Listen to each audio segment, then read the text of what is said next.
युद्ध में एक नया फ्रंट खुलने जा रहा है। इसी बात से जेलेंस्की इस वक्त बहुत ज्यादा बेचैन हो गए हैं। क्या है जेलेंस्की का नया फ्रंट, देखिए।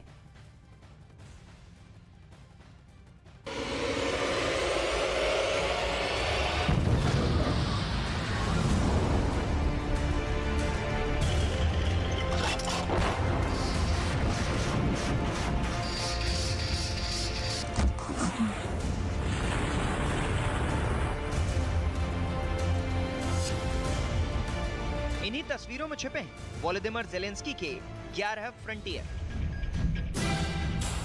पहला फ्रंट रूस की सेना का चौतरफा अटैक। दूसरा फ्रंट कीव, खार्किव और मारियुपोल जैसे बड़े शहरों को बचाने की चुनौती। तीसरा फ्रंट रशियन एयरफोर्स को रोकना। जेलेंस्की का चौथा फ्रंट रूसी फौज की सप्लाई चेन। पांचवा फ्रंट यूक्रेन को बांटने वाली नदी नाइपर नदी से रूस को दूर रखना। छठा फ्रंट यूक्रेन की फौज को नए हथियारों की सप्लाई। जेलेंस्की का सातवां फ्रंट है अमेरिका और नेटो से लगातार मदद। तो वहीं आठवां फ्रंट यूक्रेन की फौज का हौसला कायम रखना। नौवां फ्रंट अपनी हुकूमत बचाना और तख्ता पलट से बचना। 10वां फ्रंट केमिकल और रासायनिक हमले। और सबसे खतरनाक है 11वां फ्रंट, युद्ध में परमाणु हमले से बचना। Мы не обсуждаем вообще. Они задали, российская сторона, в первой там встрече в Беларуси, на которую я согласился, чтобы наша группа поехали, потому что я давно говорил, что нужно говорить еще до войны, да. И вот я не против этих разговоров, лишь бы был результат. ये डर इसलिए बहुत बड़ा है क्योंकि रूस ने इनकार नहीं किया कि वो परमाणु हमला नहीं करेगा। रूस का एक टॉस-1 वेपन सिस्टम यूक्रेन की फौज ने पकड़ा है। ये एक छोटे दायरे में न्यूक्लियर हमले जैसे हालात पैदा करता है। उस गाड़ी में कई ऐसे रॉकेट पड़े मिले जो अब यूक्रेन रूस के खिलाफ भी इस्तेमाल कर सकता है। ये रॉकेट किस तरह की तबाही के लिए इस्तेमाल होते हैं, उसका छोटा सा ट्रेलर देखिए।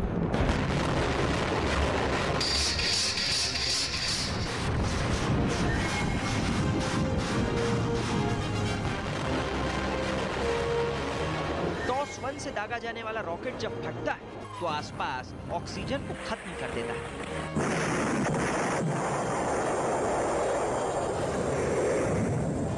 शॉकवेव ऐसी होती हैं कि बंकर में छिपा फौजी भी जिंदा नहीं बचता। इन हथियारों के इस्तेमाल को लेकर रूस की बहुत आलोचना हो रही है।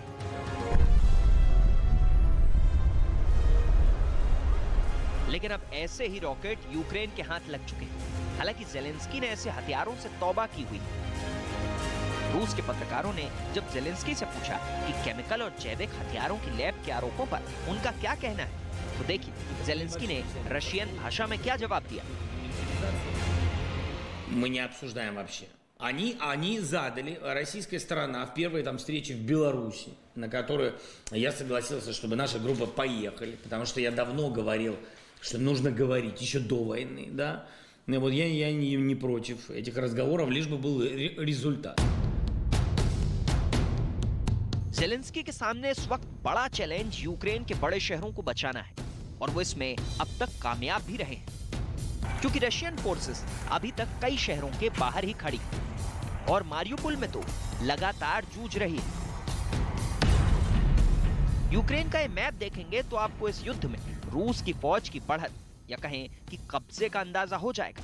ये लाल हिस्सा बताता है कि उत्तर से पूर्व और पूर्व से दक्षिण यानी क्राइमिया तक रूस की फौज कहां-कहां तक पहुंच चुकी है।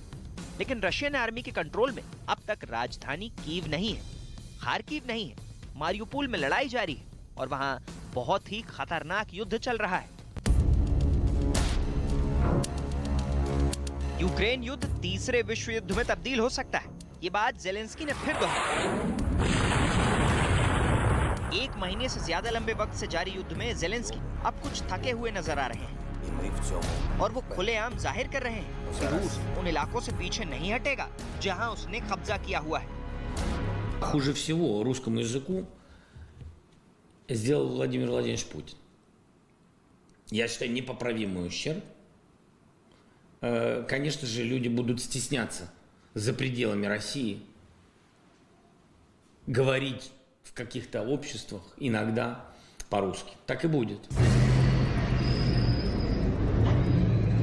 मारियुपोल से रूस की सेना की कई तस्वीरें लगातार आ रही हैं। मारियुपोल में रशियन स्पेशल फोर्स कैसे शहर को घेर रही है, लेकिन उनके सामने शहर में मौजूद यूक्रेन की फौज डटी है। मिलिशिया भी है और आम लोगों की मौजूदगी पूरे ऑपरेशन में एक बड़ी रुकावट भी है। शहर में रशियन आर्मी के टैंक देखे जा सकते हैं।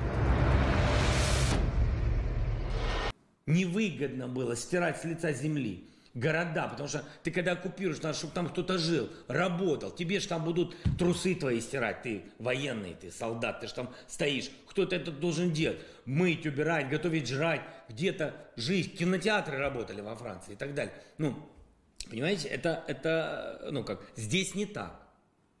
Вообще не так. Здесь заходят, если местная власть или кто-то не хотят, местную власть украли, люди начинают что-то там кричать, выжигается все. Невыгодно было стирать с лица земли города, потому что ты когда оккупируешь, надо, чтобы там кто-то жил, работал. Тебе же там...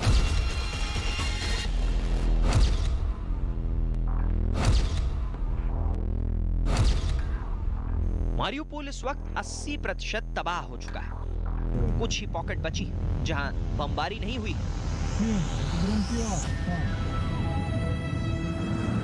ये कीव के पास होस्टोमेल एयरपोर्ट का वीडियो है जो रूस की फौज ने ही बनाया है।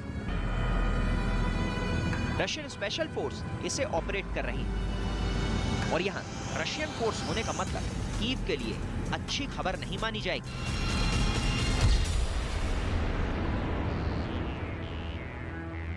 अब कीव में 500 किलोमीटर दूर पश्चिम में पोलैंड बॉर्डर के पास लवीव में रूस की बॉम्बिंग भी तेज हो गई।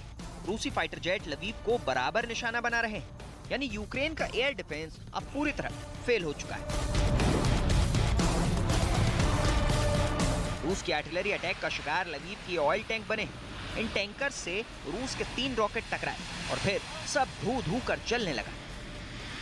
रूस के इस खतरे को देखते हुए शहर के 2 लाख लोग पोलैंड में जाकर पनाह लेने पर मजबूर हो गए। लवीव पश्चिमी यूक्रेन का बड़ा शहर है। पोलैंड में जब से अमेरिका के राष्ट्रपति का दौरा हुआ है, रूस ने लवीव पर अपने हमले बढ़ा दिए हैं। इस वक्त यूक्रेन की सेना पर कैसे पिन पॉइंट हमले हो रहे हैं, उनके वीडियो अब गौर से देखिए।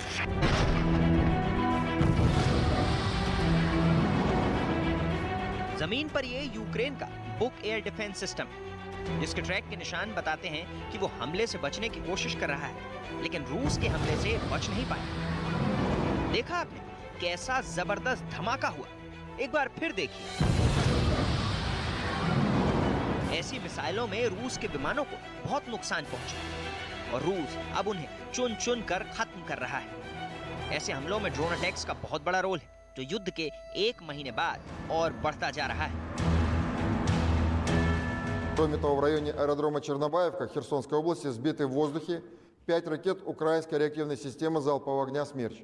В течение суток 27 марта оперативно-тактической авиацией и ракетными войсками поражены 36 военных объектов Украины. Среди них 2 пункта управления, 2 зенитных ракетных комплекса, 1 установка реактивной системы залпового огня, 3 склада боеприпасов и 2 склада горюче-смазочных материалов, 23 района сосредоточения украинской боевой техники.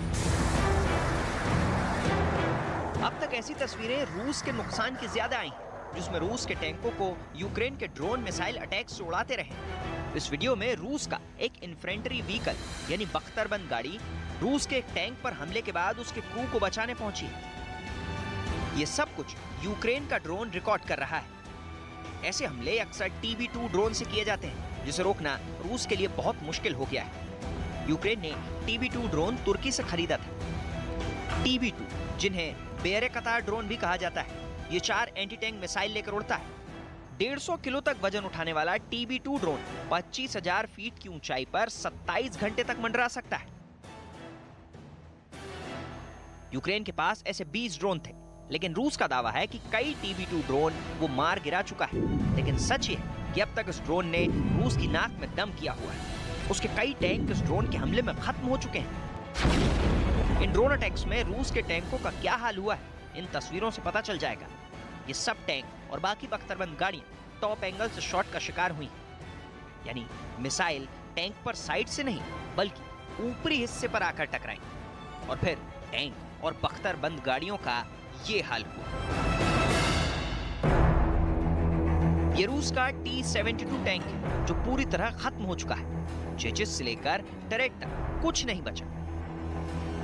और ये देखिए, ये है रूस का BM-21 ग्रेड मल्टीबैरल रॉकेट लॉन्चर। गौर से देखेंगे तो इसमें लगे 40 रॉकेट में 38 अब भी बचे हुए। यानी जब ये लॉन्चर 2 रॉकेट दाग चुका था तभी इस पर यूक्रेन का हमला हुआ। आगे ये गाड़ी पूरी तरह तबाह हो गई, लेकिन पीछे रॉकेट्स का बाल भी बांका नहीं हुआ। ऐसे मिसाइल हमलों से टैंक चाहे कितना भी मजबूत क्यों ना हो, उसके पास बचने का मौका नहीं होता।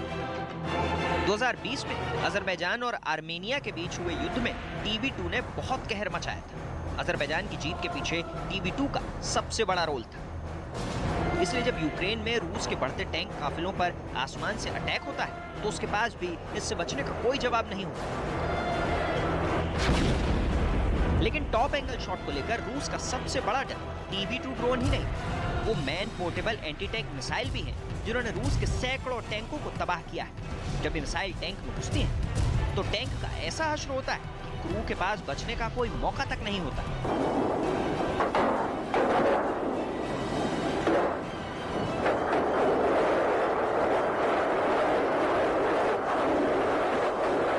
यूक्रेन की फौज और मिलिशिया इस वक्त 3 तरह के एंटी टैंक वेपन सिस्टम इस्तेमाल कर रही है।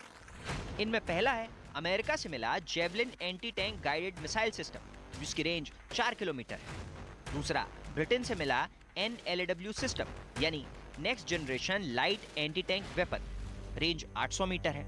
ये दोनों टॉप एंगल अटैक वाली मिसाइल है। तीसरा है स्वीडन से मिला AT-4 rocket launcher. 600 metre range वाले इस सिस्टम का इस्तेमाल अमेरिकी सेना ने अफगानिस्तान में भी किया है। अब रूस ने भी एंटी टैंक मिसाइलों से हमले बढ़ा दिए। ये कॉनकुर एंटी टैंक गाइडेड मिसाइल है जो 4 किलोमीटर दूर मौजूद टैंक को भी उड़ा सकती है। रूस भी ऐसी मिसाइलों से यूक्रेन की सेना को बड़ा नुकसान पहुंचा चुका है। लेकिन टारगेट जमीन पर ही नहीं, आसमान में उड़ते विमान भी बन रहे हैं और एयर डिफेंस सिस्टम बहुत ही सटीक निशाने के साथ काम कर रहे हैं। रूस के रक्षा मंत्रालय ने दावा किया कि उसने चर्निव में यूक्रेन की एयरफोर्स के 4 सुखोई 24 विमान मार गिराए हैं। सुखोई 24 बॉम्बर विमान है जो सोवियत संघ के दौर का है। वहीं रूस ने डोनेस्क में यूक्रेन का एक सुखोई 27 विमान भी मार गिराने का दावा किया।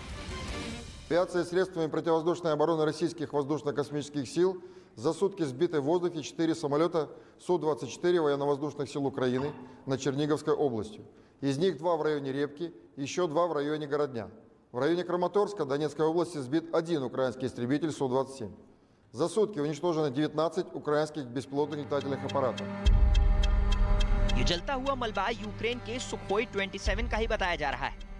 अगर यूक्रेन ने 2 दिन के अंदर 5 फाइटर जेट यानी 4 सुखोई 24 और 1 सुखोई 27 फाइटर जेट खोया है तो ये यूक्रेन के लिए बहुत बड़ा नुकसान है। यूक्रेन और रूस के बीच जबरदस्त इंफॉर्मेशन वॉर चल रही है और अक्सर दोनों देश ये दावा कर रहे हैं कि मार गिराया गया विमान दूसरी तरफ का है। ये मलबा एक सुखोई T-10 एयरफ्रेम वाले विमान का ही है, इसमें कोई शक नहीं। अब ये रूस का सुखोई 35 है या फिर यूक्रेन का सुखोई 27, ये करीबी जांच से ही बताया जा सकता है। वहीं यूक्रेन में रूस ने अपनी सप्लाई लाइन को और बेहतर करने के लिए जी जान लगा दिया है। ये यूक्रेन की नाइपर नदी जो राजधानी कीव से होते हुए यूक्रेन के बीचों बीच से बहती है। यहाँ रूसी सेना की मौजूदगी ज़ेलेंस्की को फिक्र में डाल सकती है। यहीं पर ही करीब में रूस ने अपने मोबाइल एयर डिफेंस सिस्टम से यूक्रेन के ड्रोन को मार गिराने का दावा किया है। मिसाइल की लॉन्चिंग देखेंगे तो पाएंगे कि वो ड्रोन किस ऊंचाई पर उड़ते हुए रूसी फौज पर नजर रख रहा था या घात लगाकर हमले की तैयारी में था। अगर रूस इस ड्रोन को न गिराता तो यहाँ मौजूद टैंक और बख्तरबंद गाड़ियों का कुछ ऐसा हाल होता जो तस्वीरें हम आपको पहले भी दिखा चुके हैं। ऐसे ही टारगेटेड हमलों के जरिए यूक्रेन का दावा है कि वो रूस के 16 कमांडर मार चुका है, जिनमें 2 लेफ्टिनेंट जनरल रैंक के अधिकारी हैं जबकि 5 मेजर जनरल हैं। बाकी कर्नल और लेफ्टिनेंट कर्नल रैंक के अफसर भी हैं। इसलिए देखा जाए तो रूस की सेना को यूक्रेन में लगातार बड़ी चुनौतियां मिल रही हैं। उसके कई कमांडर इस जंग में मारे जा चुके हैं। ये रूस के लिए वाकई बहुत बड़ा नुकसान है और इतने बड़े अफसरों का मारा जाना उसकी मिलिट्री टैक्टिक्स पर भी सवाल उठाता है। यूक्रेन का दावा है कि उसने 16,000 से ज्यादा रूसी सैनिकों को मार गिराया, जबकि रूस ने माना है कि उसके 1,351 सैनिक अभी तक इस जंग में मारे गए हैं।